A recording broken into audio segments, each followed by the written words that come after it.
Djúpur sjór geymir mörg leyndarmál. Hann heimili skepna sem virðast vera frá annarri plánetu. Nýlega hafa sumar af þessum djúpsjávarverum sést nálægt yfirborðinu. Kolfurisinn sem áður var talin góðsögn sést nú af fiskimönnum. Háfiskar, þessir löngu, silfruðu fiskar sem geta náð 9 metra lengt, hafa fundist á ströndinni. Þessar sjónir eru langt frá því að vera algengar. Djúpsjávarverunar hafa lagað sig að því að lífa í umhverfi sem mjög ólíkt yfirborðinu. Þær eru vanar köldu, dimmu vatni og miklum þrýstingi. Svo, að hverju eru þær að koma upp á yfirborðið? Svarið einfalt, loftslagsbreytingar. Jafnvel sjóbirtingurinn með ljósandi veiðistöng sína hefur sést nálægt yfirborðinu.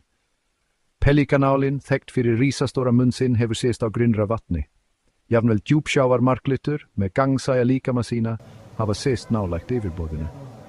Þessar verur eru að koma inn í heim sem algjörlega ólíkur þeirra eigin.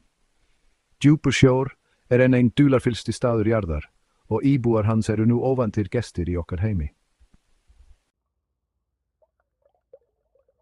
Sjórinn gleypir mestan hluta hítans sem gróðurhúsaloftegundir halda eftir.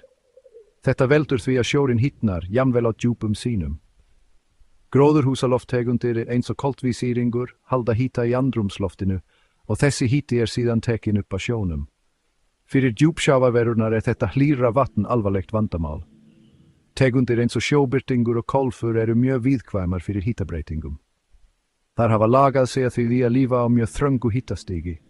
Lítil hækkun getur truflað efnaskipti þeirra og æxlunarferla.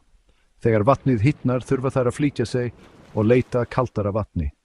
Þessi flutningur getur verið þreytandi og krafist mikillar orku. Þess vegna sjáum við fleiri djúpsjávarverur nálægt yfirborðinu. Þar eru að leita skjóls frá hækkandi hýtastígi í sínu venjulega umhverfi. Þar eru neyðar til að yfirgefa djúpa heimili sitt vegna breyttra aðstæðna.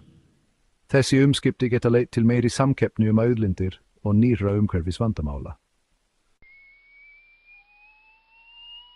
Hlýra vatn inniheldur líka minna súrefni. Þetta skapar vandamál ekki bara fyrir djúpsjávarverur, heldur fyrir allt sjávarlíf. Allar sjávarverur þurfa súrefni til að anda, alveg eins og við.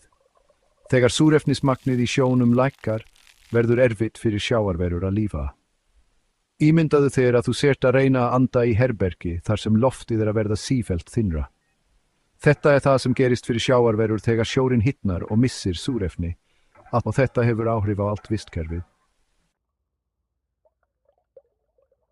Eins og loftslagsbreytingar væru ekki nóg, standa djúpsjávarverur einnig frammi fyrir nýrri ógn, djúpsjávarnámu.